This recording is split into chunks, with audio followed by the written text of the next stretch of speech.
السلام اللہ علیہ کا تذکرہ خیر کرنے کے لیے آج ہم سب کو مدعو فرمایا، اور آپ کے سوال کی جانب بھی پڑھتے ہیں کہ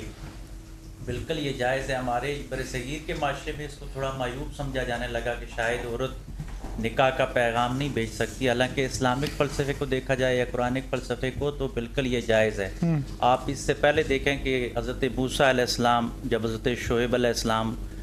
کی بیٹیاں ان کو دیکھتی ہیں کہ ایک آدمی جو کردار کے حوالے سے بھی اچھا انسان ہے اور جسمانی ساخت کے حوالے سے بھی اس وقت دیکھا جاتا تھا کہ ایک آدمی اگر طاقتور ہے تو انا ہے،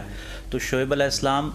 خود ہی نکاح کا پیغام موسیٰ علیہ السلام کو بھیجتے ہیں، یعنی لڑکی والوں کی طرف سے ہی آتا ہے۔ یہ حضور علیہ السلام میں نہیں بلکہ پچھلے انبیاء میں بھی آیا، اور سیدہ کائنات سید خدیجہ الکبریٰ سلام اللہ علیہا نے جس وقت نکاح کا پیغام بھیجا تو اس سے پہلے